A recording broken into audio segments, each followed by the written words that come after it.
Okay, everybody, thanks for coming to this webinar, the strategic approach, the employee experience.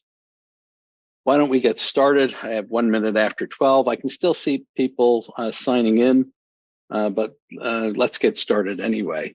So as I mentioned, I'm Jeff Saltzman, the CEO of OrgVitality. Thank you for joining this webinar on the employee experience. This is a topic, you see it all over the place these days, right? It's a topic that's been in the news for the last few years. And when we go out and talk to companies, it seems to crop up in many of the companies that I talk to, that others in the company talk to. It's a very hot topic. So we thought we would take a hard look at it and see what's our take on the employee experience. You know, Scott and I think OV in general has a reputation of not simply doing what everyone else is doing, at least not for a very good reason.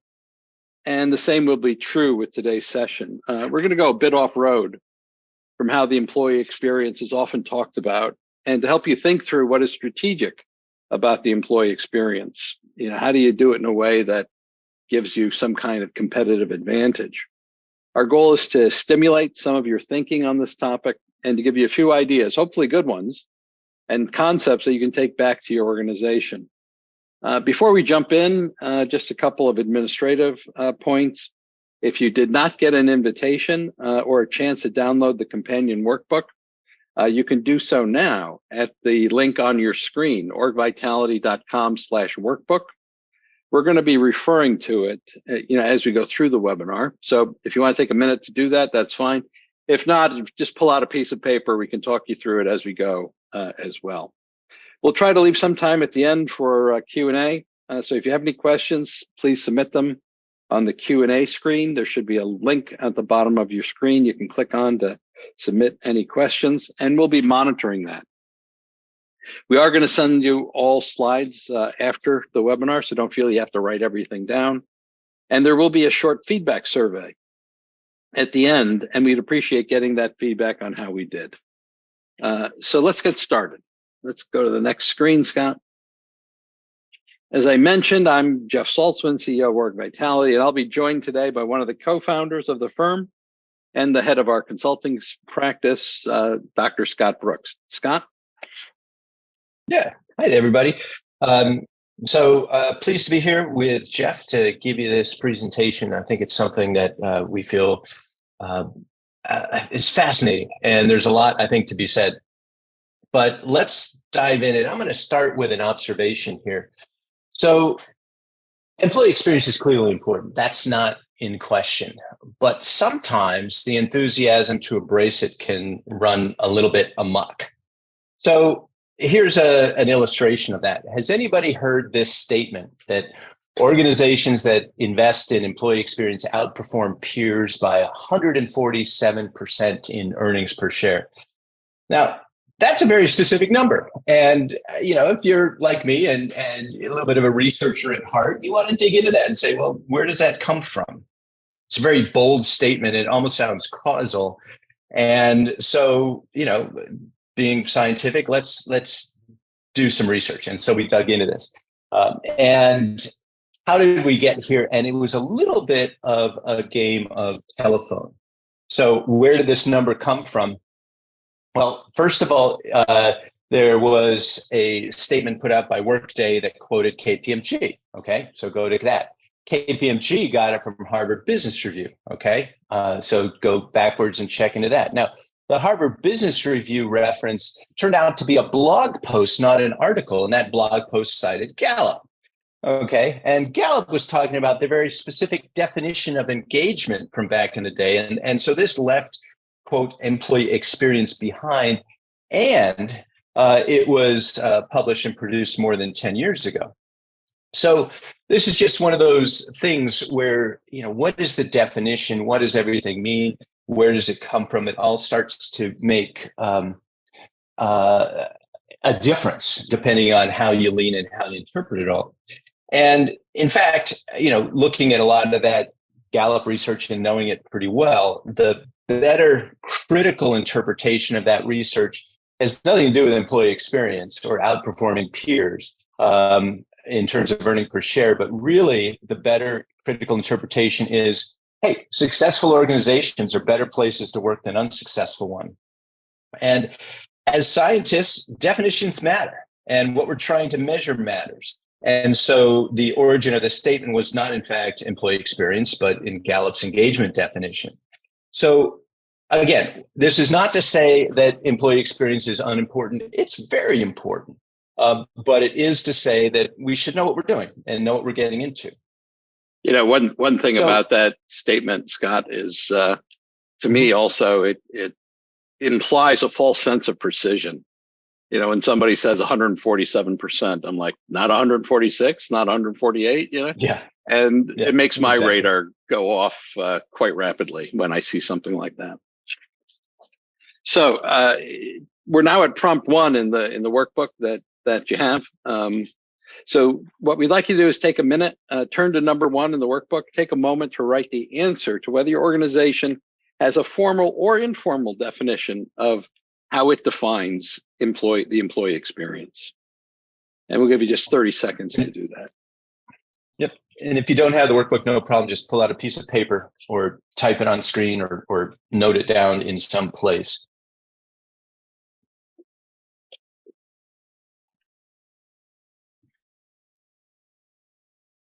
Okay, going on to the next page, one of the things that we wanted to check into, you know, the media is abuzz about this chat GPT, artificial intelligence thing. So we thought we'd ask it about how would that define the employee experience? And here's what it came up with. So we asked, what's the employee experience? And here's the sort of an abstract or an extract of that answer. Employee experience refers to the overall experience that an employee has within an organization.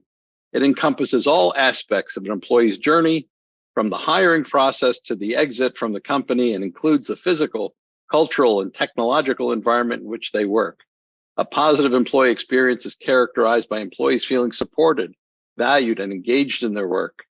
It involves providing employees with the tools, resources, and support they need to perform their jobs effectively, and creating a work environment that is conducive to productivity, collaboration, and personal growth. A positive employee experience can lead to higher levels of employee engagement, job satisfaction, and retention. So it's a very interesting answer. It's a very encompassing answer, but it leaves you with the feeling that everything and anything is the employee experience. And if you were trying to measure the employee experience, where do you start? So, you know, based on that, if we go to the next slide, Scott, what you find is, you know, when people try to measure or talk about employee experience, it can be a bit of an ink blot, right? As you can see in the artificial intelligence response to defining it. So employee experience, it could be the transactions like recruitment, onboarding, retention, exit, right? It could be things that are equity related, such as pay and benefits. It could be aspirations. Can I meet my career goals here? Do I get development here? Do I get different kinds of job experiences? It could be emotions. Do I feel a sense of pride because of the experiences I have, for instance? It could be life events, right? When people maybe take time off to have a child or have a promotion or get married or have some tenure milestones. It can be day-to-day workplace cultural experiences, right? Do I feel valued? Am I listened to? Am I mentored? Is there a sense of camaraderie, et cetera? Or it could even be work processes such as team formation, reorganizations, effective processes, frustrations, ability to get the job done, or even something like safety, right? So safety at the bottom of the list is not often thought of in the same breath as these other topics as being part of the employee experience. But I don't think anybody on the call today is going to argue with me that having a safety climate can be an important cultural variable in an organization, especially if you're in manufacturing or one of the heavy industries, right? So let's take a closer look. What can be done? Let me tell you a story. Let's take a closer look at safety. That was listed at the bottom of that chart. And how does something like safety impact the employee experience and provide perhaps some unexpected benefits? Well, in 1987, here's my story. In 1987, Alcoa was struggling with market share, product quality, and profitability. They brought in a new CEO guy named Paul O'Neill, whose first board and investor meetings have become legendary. In fact, books have been written about it that you can look up. Paul explains, right? He says, I knew I had to transform Alcoa. I decided I was going to start by focusing on one thing. I intended to make Alcoa the safest company in America. I intended to go for zero injuries, right? So when Paul had his meeting with his board and with the investors in Alcoa, by the way, Paul later on would go on to become Treasury Secretary of the United States. So he had a very financial orientation. So he's meeting with his board and he's meeting with his investors, and they were expecting for him to talk about profits and product lines and things that were how they were going to reduce costs. But instead, all he talked about was safety. And when questioned about that, he said, "You're not listening to me. If you want to know how Alcoa is doing, ask me about our safety record," right? So what he did is he implemented a bunch of safety procedures, on-the-job work instructions, safety checklists, task management, safety leaderboards, and this resulted in a progressive and transformative culture. What was the outcome of that? Alcoa dropped from 1.86 lost work days per injury. So it means for 100 workers, every time there was an injury, they lost almost 2 work days every time there was an injury. And that's per 100. So think, multiply that by the total number of employees that they had. And they dropped it to 0.2 lost work days per injury per 100 workers. So they made huge progress in terms of improving their safety record. The progress that they made was such that their management team thought it was impossible, their board thought it was impossible, their investors thought it was impossible, and yet they achieved it. So what was the third point about this? Well, Alcoa's market value increased from $3 billion to $27 billion. Net income increased from $200 million to $1.48 billion by focusing on one single habit, worker safety, right? How is that possible, right? And we're going to get into that and exactly what happened that caused those numbers to change the way they did. So if you focus on the employee experience, right, there are 2 things. There's a distinction that Scott and I are going to hammer on quite a bit as we go through this webinar. There's a distinction between what's strategic and what's important. Many, many things can be important, and many things that are important are not necessarily strategic. Everything that's strategic tends to be important, though. But what we want to do is draw a distinction and have you start thinking about the differences between what is strategic and what you're trying to accomplish in the organization and what is merely important, okay? So admittedly, right, important topics cannot be ignored, but if you're not focusing on the strategic elements of your employee experience, you're not aligning to the corporate strategy and you're not maximizing the chances of corporate success. And the whole concept of employee experience is nothing more than a feel-good exercise. In other words, if you're trying to measure everything and you want employee experience to be everything and you're going to measure everything, all you're really doing is saying nothing is important because you're not measuring anything specific. So let's do a quick review of strategy. Yeah. So like Jeff said, and we're going to hammer this down, important is not synonymous with strategic. Maybe conversationally in hallway chats, you can say, hey, let's be strategic about this. Let's think about what's important. That's fine. But here, when we're talking about strategy, we're going to kick it up a few notches of discipline, and we're going to be talking about less conversational definitions of strategy and more, Michael Porter, Harvard Business Review kinds of definitions. And so strategy is clearly not simply important. So then what is it? Well, first of all, to be strategic is to be unique.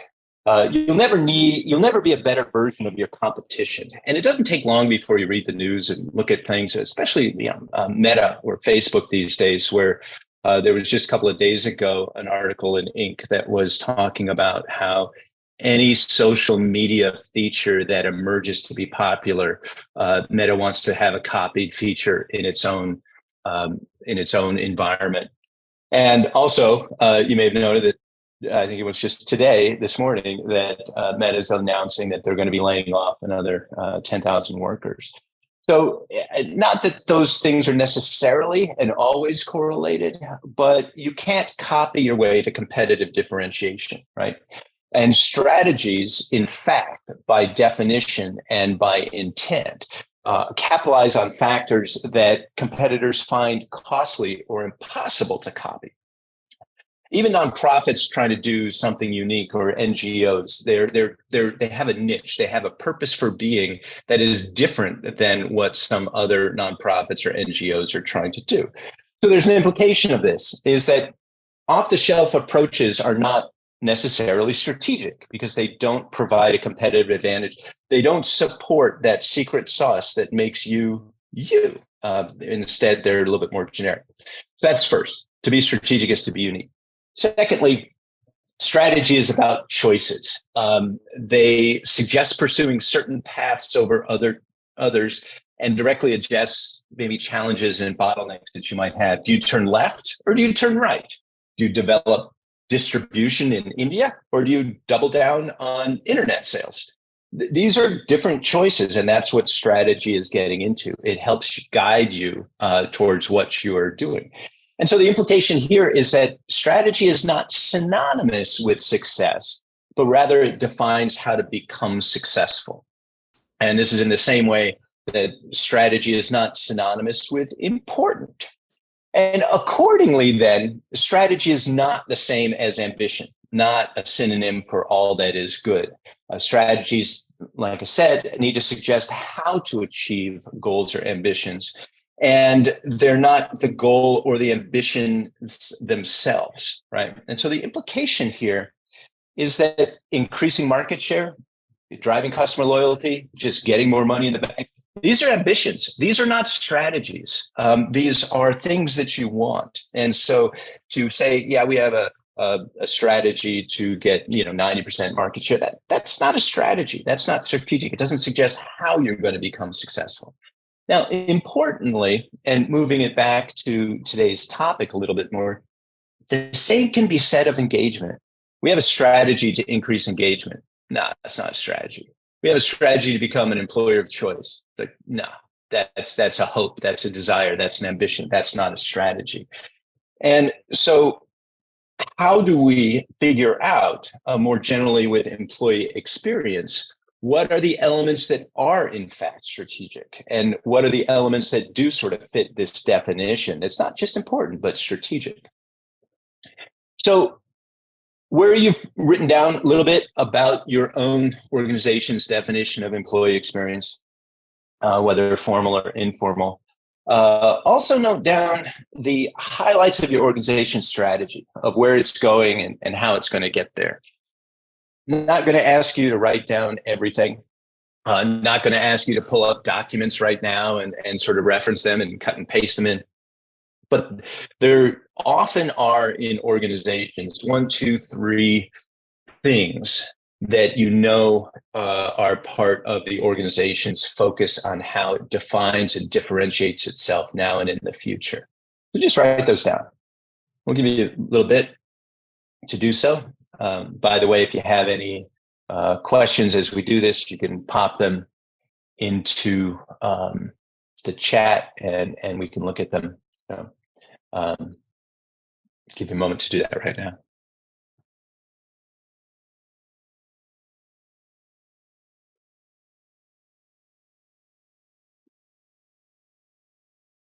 Okay. Just a few words is good, just to help you engage with how your organization matches some of these other topics. So let's move on. How does all this relate generally about strategy to the employee experience? Well, alongside those things that you just wrote down, also write down any critical objectives that might underlie that strategy, those strategic points. And also make a note into which really emphasize your uniqueness and your differentiation in the marketplace?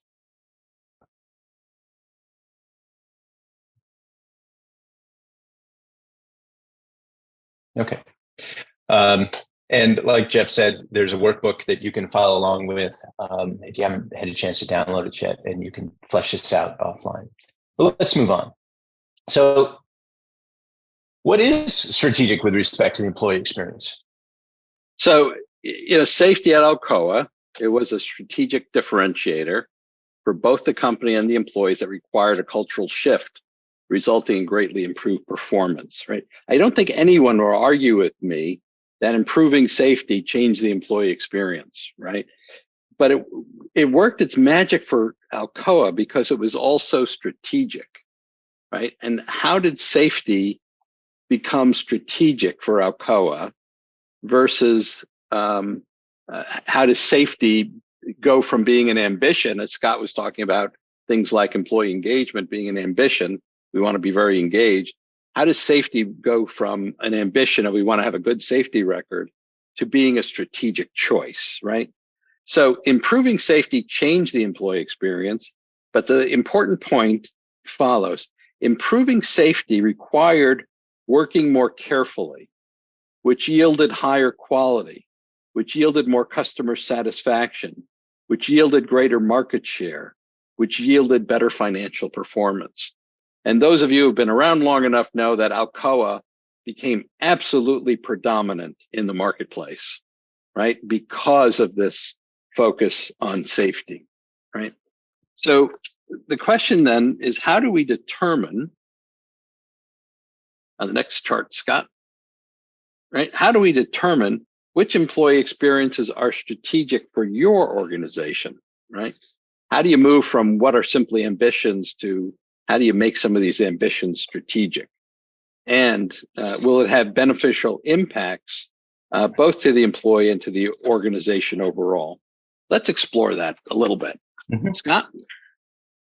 So that takes us back to this theme that strategy is not the same as important, but it does nestle within it. And so what is strategic versus what's important? Let's define that more concretely for this part of the webinar.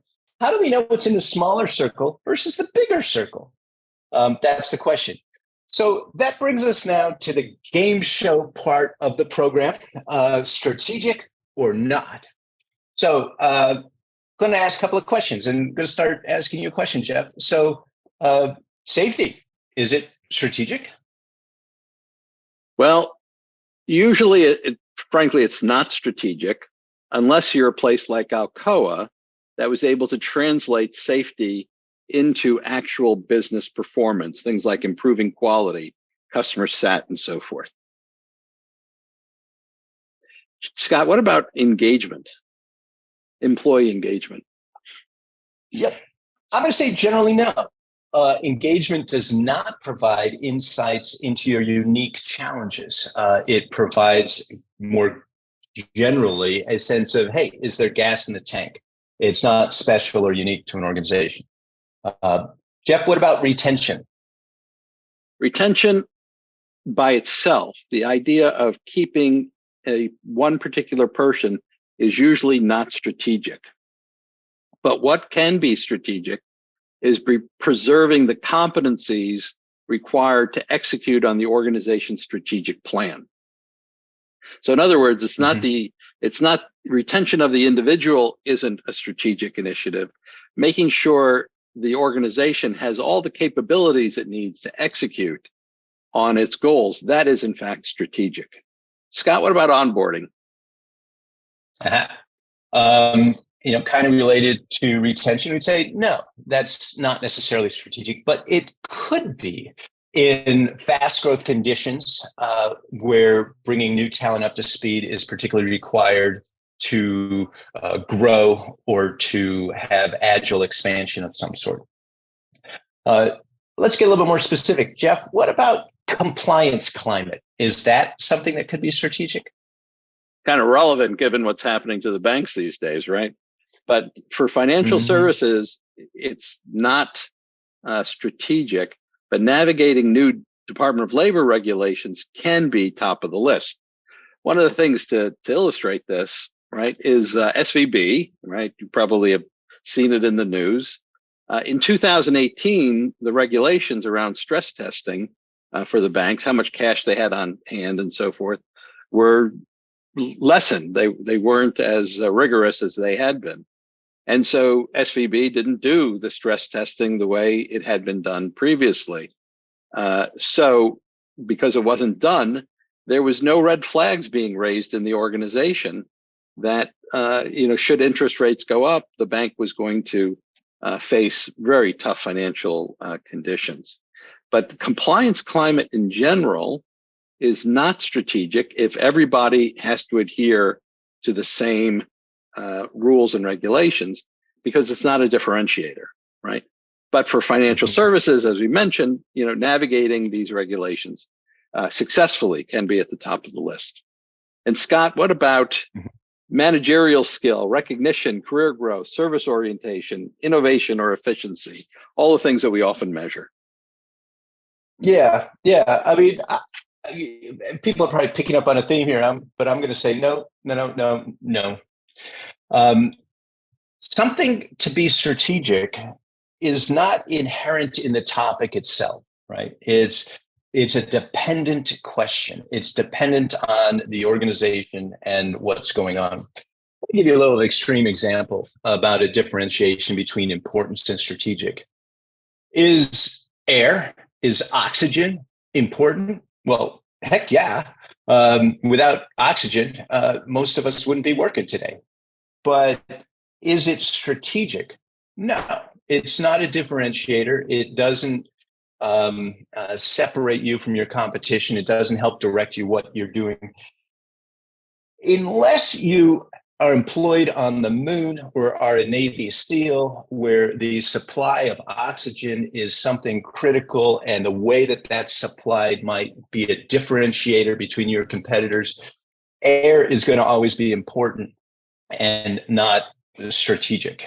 So the answer with all of these things, in a similar way, is that unless these things have a very special role in your organization to help maximize your uniqueness and competitive differentiation and flow directly into how you get there, then they're not going to be strategic. But some of them very well could be. And Scott, a question came in now that I think is appropriate to throw in here. The question is, what about psychological safety in a medical environment? Is that strategic? I think we're going to be talking about things that are super important, right? And so, if psychological safety and let's say the ability to report when there's an error, a medical error or something where patient safety is at risk, hugely important for operational kinds of things, right? But is it strategic, right? Is it part of the self-definition and mission of a hospital? It could be. But I want to make it clear, and we're going to hammer this point too, that just because something isn't strategic doesn't mean it's not important. Doesn't mean you shouldn't focus on it, right? But we want to be clear about what are those levers that help you become the unique you of an organization that you're trying to be. And I would add that psychological safety in a healthcare environment can in fact be strategic under these conditions. If and we know through COVID, right, psychological safety took quite a beating, right? But if one healthcare environment, one medical environment had a high level of psychological safety, a higher level compared to its competitors, which meant that it did not leave, or it did not lose its nurses and doctors and so forth, as so many healthcare environments did through COVID. That, in fact, is a strategic differentiator. And in that case, psychological safety does, in fact, become a strategic advantage. Yeah, particularly if you're not the, say, McDonald's of healthcare and just crank it out, but you have something where there is risk, psychological safety can be an issue, then yeah. So all these things can be strategic. Next question, can they all be strategic? The answer there is no. at least not all at the same time. And so how do you begin to weave through what's strategic? And clearly, it's not the topic itself that's inherently strategic. It's how that topic has a special fit within your organization. So let's give a little bit of advice here on figuring this sucker out. Number one, don't start with all the important topics and try to figure out which are strategic. If you do that, you'll get bogged down very quickly. There's so many things that are important. Psychological safety, important. Belonging, important. Safety, important. Managerial skills, important. All of these things are important. And it's harder to sort of lay all that out and then figure out what's strategic because there's so many things to look at and to wade through. Instead, start with the end in mind. Start with a strategy first mindset that hopefully will lead you to the one or two ways where you're trying to rise above the rest. And so when we say here strategy two, most of the time through this session, we're talking about organization-wide strategy, not HR strategy. There might be some subtle differences. Some people might argue it's like, well, there shouldn't be any difference, but that's a separate webinar potentially. At least for now, be thinking about organization-wide strategy and what helps your organization be unique for these things. So to help figure this out, we've got some acid test questions for you, a checklist of sorts. And so here we go. An element of the employee experience is more likely to be strategic if the topic originated from core interests of top business executives. You're looking to be paradigm busting instead of just looking to improve something incrementally. You are dealing with fewer than a handful of topics that you are declaring to be strategic. One or two is great, three, maybe more than that, and you could run into trouble. And this element of the employee experience is central to what the organization is trying to achieve. Conversely, an element is less likely to be strategic if the topic originated from traditional HR areas. You're looking for efficiency or best practice improvements rather than something that's full-on paradigm busting. And maybe you have a half a dozen or more kinds of things going on. So let's review these in terms of how they fit the Alcoa story that Jeff was telling. So Jeff, walk us through. So for Alcoa, right, did the topic originate from the core interests of the, absolutely, right? It was the CEO saying, we're going to do this, we're going to make it happen. Is he looking to do paradigm busting? He was going to create a safety record unparalleled to anybody else, not just in industry, but he was shooting for in all of manufacturing across the US. Did he have fewer than a handful of topics that he declared strategic? Yeah, he had one, right? Safety is what we were going to push. And is it central to what the organization was trying to believe? Absolutely, right? Did this originate from traditional HR topics? Well, sort of, right? It's a, sometimes safety is one of the HR topics, and sometimes it comes from a separate area in the organization. So a little bit both ways there. Was he looking to be efficient, for efficient best practice improvements? No. And did he have a half a dozen or more of these things? No, he didn't. And in fact, this sort of illustrates the problem with that Chat GPT definition of employee experience, right? You can't be everything and have everything be strategic, because then you're saying nothing is strategic. So if you're going to say what is strategic, you really got to focus it in on, or focus it down on what's important for that organization at that point in time, right? Right. So other things, for instance, increasing a talent pool by implementing a rigorous, DEIB plan can be strategic, but it also includes another category that we haven't talked about yet, which is it's a moral imperative, right? In other words, you're doing it because you need to do it from a morality standpoint, from an ethics standpoint. Improving safety also falls into that category, because improving safety as a way of improving quality can be strategic, but it's also a moral imperative, because you know what? People have a right to go home in one piece after work is over, right? People should not go home injured from the job day after day.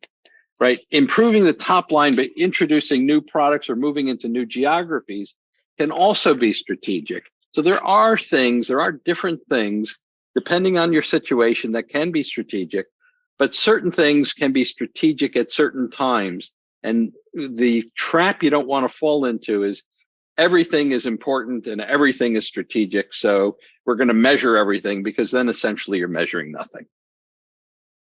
All right, Scott, take it away. Yep. And so part of the lesson here is there's no way around thinking about it uniquely for your own situation. You can't copy each other's homework. Related to homework, pull out your piece of paper again or your workbook and think about the elements of your employee experience. And which parts do you think are strategic? And to help you think it through, more likely to be strategic if the elements originated from core interests of executives, paradigm busting, not very many topics, and central to what the organization is trying to achieve. Less likely to be strategic if topic originated from maybe traditional HR topics, looking for efficiency rather than paradigm busting, and you have a half dozen or more things going on. So take a minute. Think about your definitions of employee experience and the elements that comprise it. Look at the notes about your own organization strategy that you wrote down and which ones are unique and help you become a more uniquely, competitively differentiated you. And think about which ones here feel like they're strategic.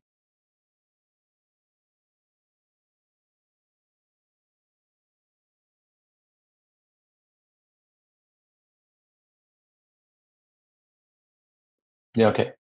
We'll give you a little bit of time, certainly, to do this during the session here, but absolutely you should come back to these notes and flesh things out and think it through a little bit more fully after the session.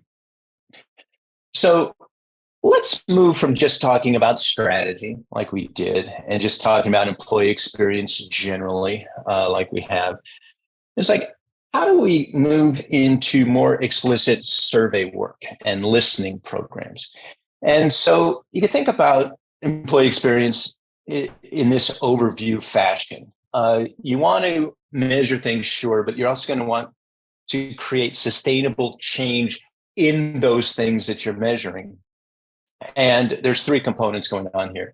Strategy, defining what change fits the needs of the organization, right? So what are the elements of employee experience that need to change? There's insight, which is where you collect the data, you share the results, and you develop the evidence-based information to characterize the situation that you're trying to change. And then the orange circle is creating that change.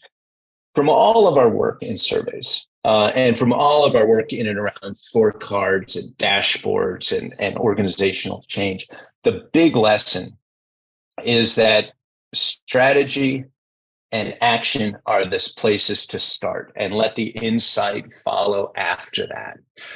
The green circle is subordinate to defining what you want to do in the blue and how you're going to get it done in the orange. And in this way, you can't just talk about, hey, there's a cool survey tool, let's use it. Instead, it's got to fit inside these other things. So start with those, the purpose of the program and what you're trying to do. And then that's how you move forward. With that in mind, let's dive into some of the mechanics, because I know that's also where these ideas touch the ground. That's where, most of our work is in the green circle when we're trying to put in play a measurement program or a listening program and an action program. So how do we measure the employee experience? How do we work on it? And sometimes these are called moments that matter. It's one way to articulate sometimes what this focus is about. And so what can we say in terms of some of the mechanics of how that happens? Number one, leverage annual surveys. Now, a lot of times, a lot of people sometimes feel like continuous listening or passive listening is really the modern focus. That, again, is a topic for a different webinar. But if you look at the research, whether it's the research on change, whether it's the research on organizational activities, whether it's the research on setting and creating resolutions, whether New Year's resolutions or others. The research is pretty clear that annual rhythms help, annual rhythms matter. And so while continuous listening can be a great thing, there's still a lot of mojo to be had with a spinal cord of your listening program being an annual survey. And so what's the implication here? Well, hey, align the concepts, the analyses, the action assignments, all to the strategic elements of what you've been defining in your employee experience. Then extend into other moments. What are some other moments? Clearly, onboarding, exit surveys, they make a solid foundation. Those are the most typical moments that matter that get added to an annual survey. But you want to ID other moments for pivotal populations. What about a new product launch? What about certain customer interactions? What about mergers and acquisitions? Or, hey, pandemic-inspired kinds of things, a return to work or other kinds of things. There's clearly a lot of other moments that are not just generic and maybe unique for you, and you want to make sure to give those some thoughts. The second thing is to extend what matters. Widen your sense of matter in moments that matter beyond just employee-centric concerns. Performance-centric or strategy-centric observations are not simply valuable, but more predictive as well. What's the best predictor of customer loyalty? Well, it's service climate. That's really clear. In fact, one of my favorite survey items is customer problems get corrected quickly. Like, that is one of the best predictors you can ask of employees that helps predict future customer loyalty.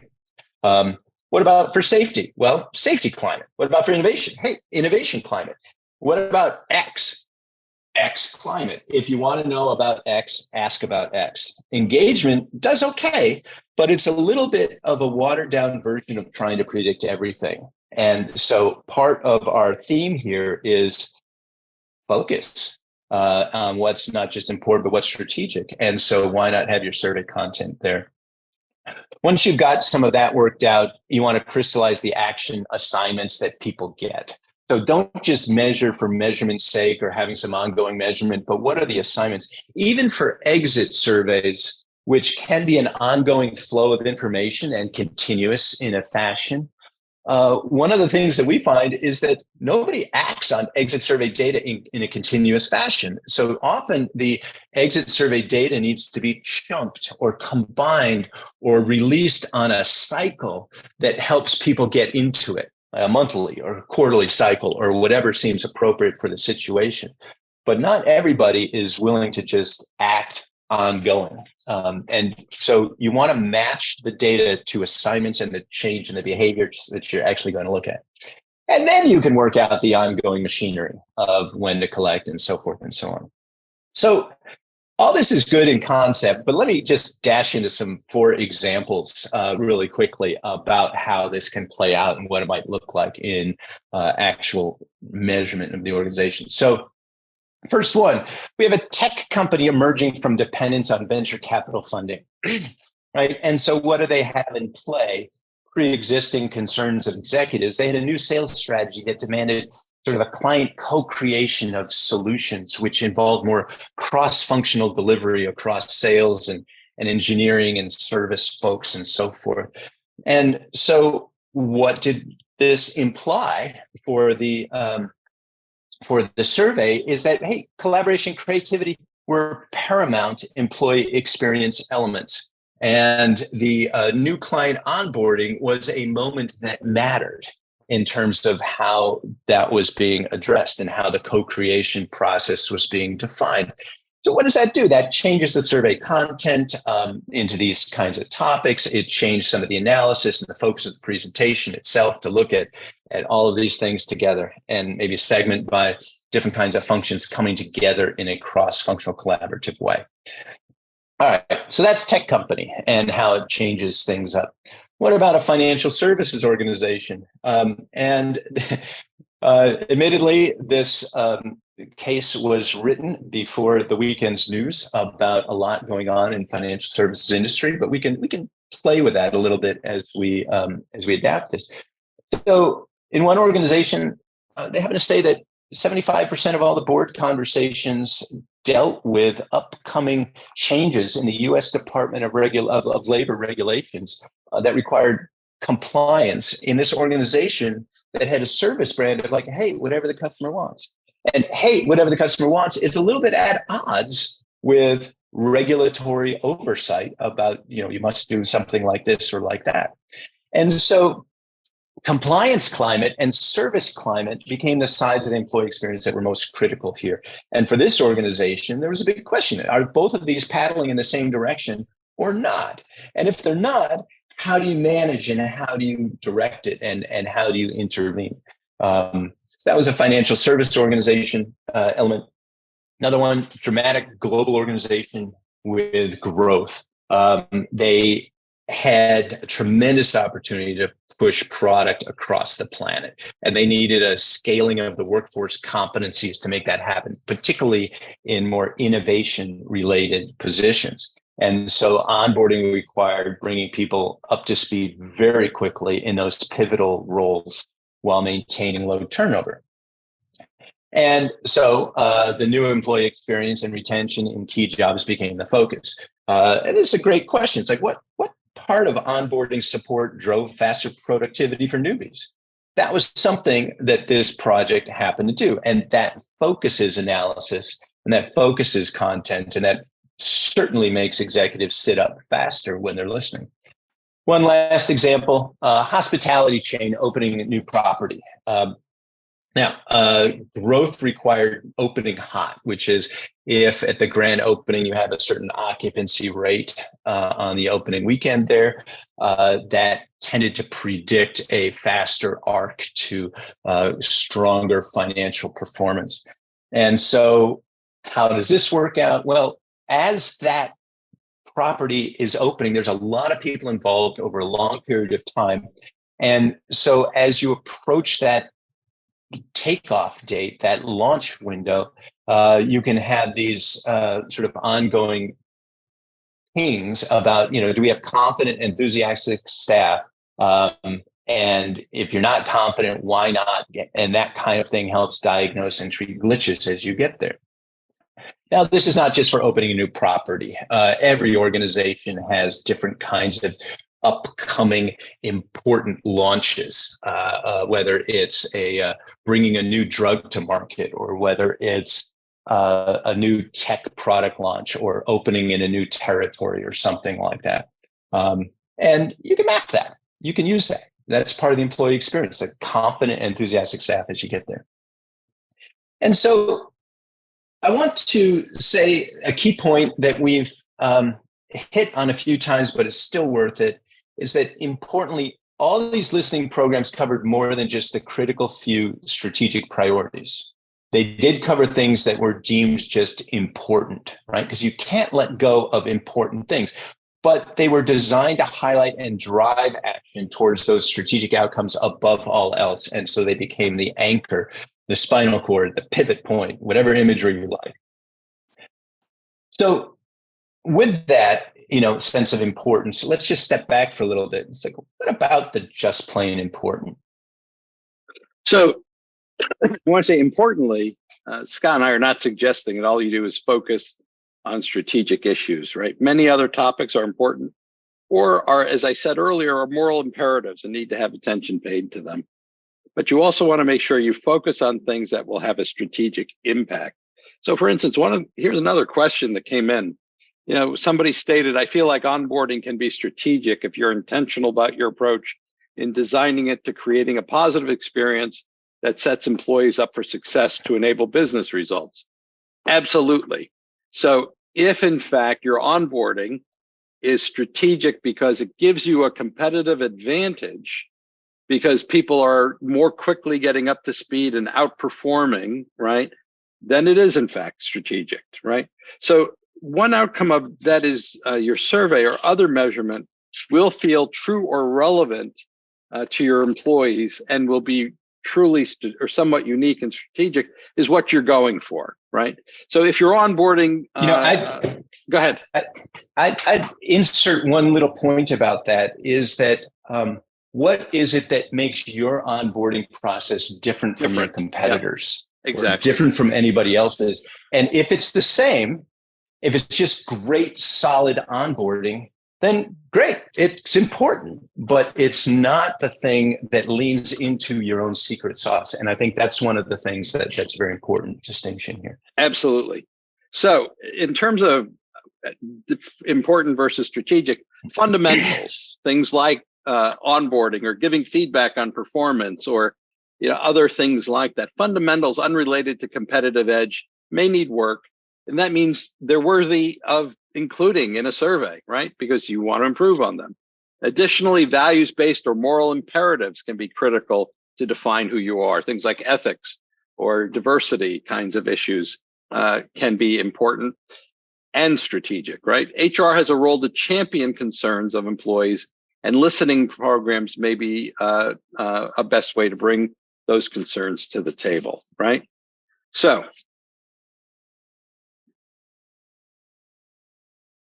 it's okay, right? Oh, go ahead, Scott. Mm-hmm. Sorry. Well, as you think about these things, as you think about HR strategy, as you think about corporate strategy, not everybody has access to what executives are thinking. Not everybody is in a place, and maybe HR is not really even in a place itself, to direct new programs that really tie to strategy. And so it's the things that we're talking about here are hard, and they require a certain cross-functional, higher level business orientation in order to orient a program in a truly strategic way. And so if you think about this, our goal is not to say things that frustrate people. It's okay to think past sort of like the current program that's in front of you, which might be something that rolls out in 2 months, and there's just not the time to bake these other things in. And that's okay. But think about the alternative. If we never think past the current situation, and if we never think past just measuring the standard best practice kinds of topics, then we never get into the bigger topics and make the executives really sit up and pay attention. It's also true that HR strategy, as alluded to on the prior page, sometimes HR will have special concerns that aren't coming top down.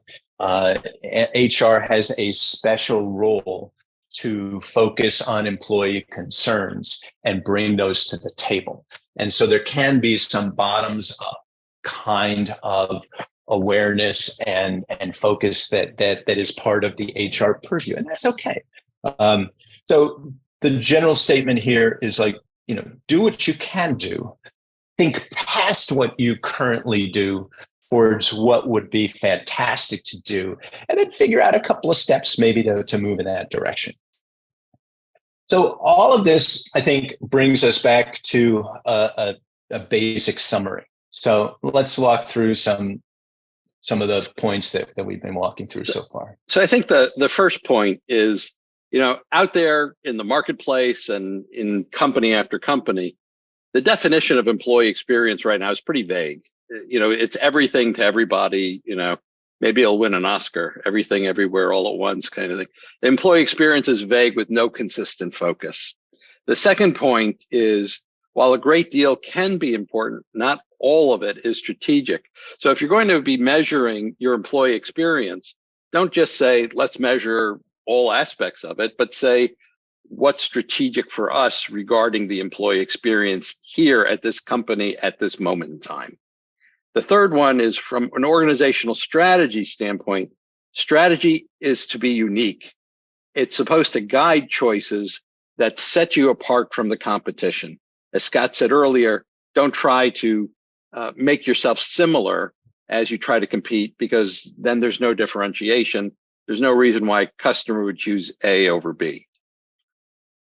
Mm-hmm. And so what do you do with this? Well, you identify the 1 to 2 elements of the employee experience that are required for that strategic execution. And then you design employee listening programs to focus on those, but still, measure other important factors, not just what's strategic. And as this unfolds, you are designing for action, not simply insight. There is a truism, which is that dashboards don't create change, people do. There's another truism, which is that what it used to be that what gets measured got done. That was an axiom that made all kinds of sense. Now, with an information saturated workforce, what stays on my radar gets done. And so how are you going to design for action, particularly at the executive level of the organization, which is where strategy lives? And so if you want to be able to provide advice and guidance as that strategy and those choices are being implemented, give them information that helps them analyze those choices. So what comes next? We've been talking about a workbook, and there's a next prompt on your own, which is to consider the organizational efforts identified as most strategic and have those matched to the employee experience measurement action initiatives within your organization. And, try to draw the lines between these things.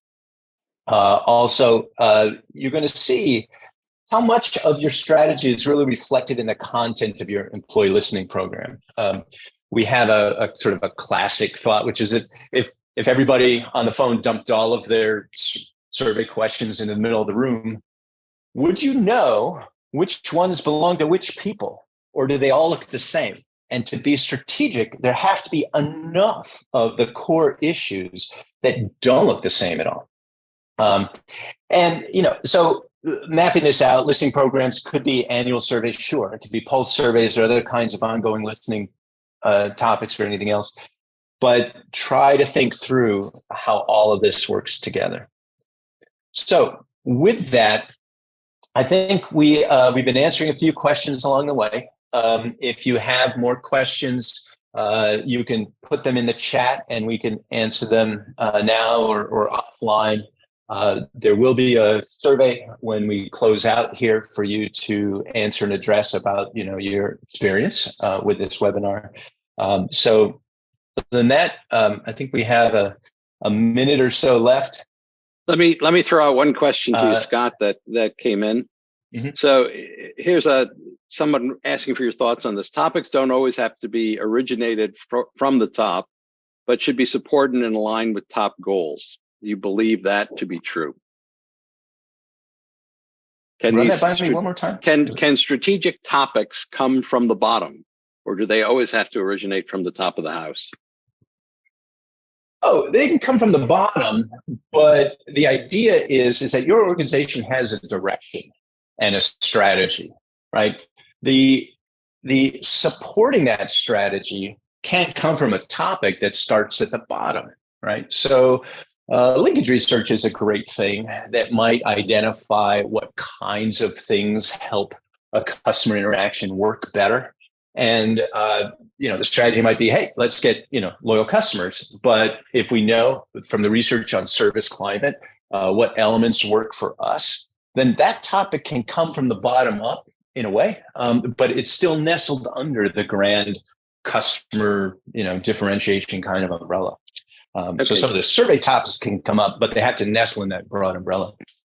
And I don't think we have any time for any other questions. So, let me say thank you to everybody for attending this webinar. And please, as you exit, please take some time to fill out our survey.